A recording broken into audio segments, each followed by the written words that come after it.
আসসালামু আলাইকুম। আশা করি সবাই ভালো আছেন, সুস্থ আছেন। আলহামদুলিল্লাহ আমরাও ভালো আছি। আরো একটি নতুন ভিডিও নিয়ে চলে আসলাম আপনাদের মাঝে। দেখতে পাচ্ছেন যে আমার হাতে হচ্ছে জিরা, ধনিয়া, তারপরে আরো ২ টা কি বলে আমি ঠিক জানি না নামটা। আজকে যেহেতু ফ্রাইডে ছিল আর আমাদের ঘরে মসলা খুব কম ছিল, এই কারণে আমার আম্মু মসলাগুলো ভেজে নিচ্ছিল যাতে গরম মসলা করা যায়। গরম মসলার গুঁড়া আগের থেকে অনেকগুলাই ছিল, তবু আমার আম্মু আরও করে রাখছিল। অনেক করে মসলা করা হয়, তো ওগুলো ভাজা হয়ে গেলে আমার আম্মু ব্লেন্ডার করে নেয়। আসলে আগে থেকে যে গরম মশলাগুলো ছিল, ওই গরম মশলা গুঁড়াতে ২ টা মশলা মিসিং ছিল।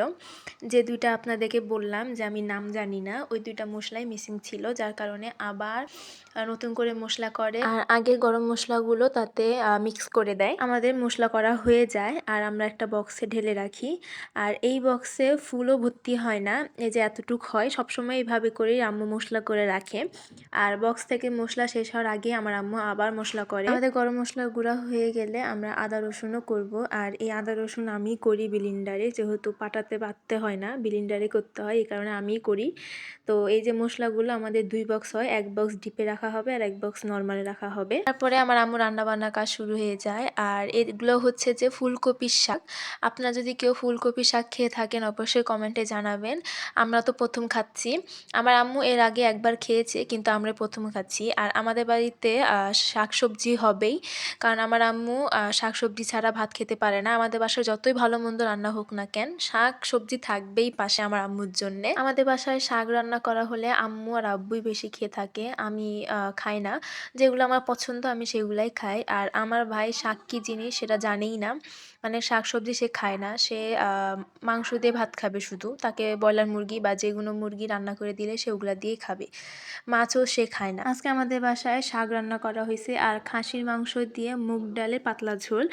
আর এই তরকারিটা আমার মেজো চাচুর খুব বেশি পছন্দ। আর খাসির মাংস আমার আব্বুর আর আমার ভাইয়ের খুব পছন্দ হয়। খাসির মাংস খাওয়া যায় না গন্ধর জন্যে, কিন্তু আসলে রান্না করতে জানলে কিন্তু খাসির মাংসের গন্ধ থাকে না। আপনাদেরকে এর আগের ভিডিওতে বলেছিলাম যে আমার আম্মুর অপারেশন হয়েছে। আসলে আমার আম্মুর অপারেশনটা কী কারণে হয়েছে সেটাই আজকে আপনাদেরকে বলবো। ২০১৯ সালের শেষের দিকে আমার আম্মুর অপারেশন হয়। আমার আম্মুকে রাত ১:৩০টার সময় মেডিকেলে অ্যাডমিট করতে হয়। তখন অবশ্য শীতের সময় ছিল আর তখন আমার নানিও বেঁচে ছিল। আমার আম্মু সুস্থই ছিল যেদিন আমার আম্মুকে মেডিকেলে অ্যাডমিট করা হয়।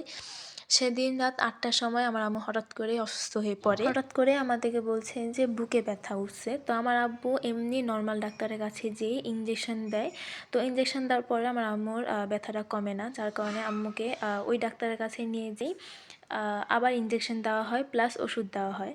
তো আমার আম্মুকে অনেক আগে থেকেই আমরা বলছিলাম যে চলো মেডিকেলে নিয়ে যাই। আর মেডিকেলে কিন্তু সবাই যেতে চায় না। আর সরকারি মেডিকেলের অবস্থা কিন্তু যারা গেছেন তারা জানেন যে সরকারি মেডিকেলের অবস্থাটা আসলে কেমন। তার মধ্যে এই মেডিকেল ছিল বিভাগীয় মেডিকেল, রাজশাহী মেডিকেল। তো আমার আম্মুকে অনেকবার মেডিকেলে যাওয়ার কথা বললেও আম্মু মেডিকেলে যাওয়ার জন্য রাজি হয় না। যখন আম্মুর অতিরিক্ত ব্যথা বেড়ে যায় তখন আম্মু নিজে থেকেই বলে রাত ১:০০টার সময় যে আমাকে মেডিকেলে নিয়ে চলো।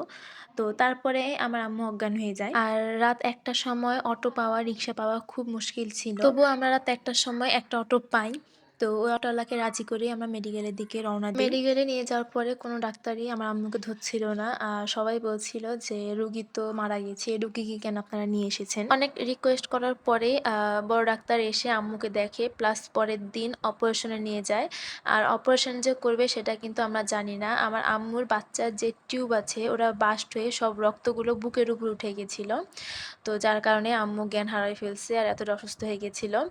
তো আমার আম্মু ৩ দিন জ্ঞান ছিল না, আল্লাহর রহমতে এখন অনেক সুস্থ আছে। অপারেশনের পর থেকে আমার আম্মু এখন আর ওইভাবে সুস্থ থাকে না, সবসময় অসুস্থ থাকে বলতে গেলে। আমার আম্মুর মানসিক সমস্যা, ডায়াবেটিস, আল্লাহ তাআলা চাইলে কি না করতে পারে। আসলে আমার আম্মুকে একটা নতুন জীবন দিয়েছে। আমার আম্মু ভালো মানুষ, সুস্থ থেকে অসুস্থ হয়ে গেছে হঠাৎ, কল্পনার বাহিরে আমাদের। তো আল্লাহর কাছে একটাই দোয়া যে আমার আব্বু আম্মু সবসময় ভালো থাকে। আপনারাও আমার আব্বু আম্মুর জন্য দোয়া করবেন যাতে তারা সবসময় ভালো থাকে, হাসি খুশি থাকে, সুস্থ থাকে। আর আজকের ভিডিও এতটুকুই। ভিডিও ভালো লেগে থাকলে অবশ্যই কমেন্টে জানাবেন। সবাই ভালো থাকবেন, সুস্থ থাকবেন। আল্লাহ হাফেজ।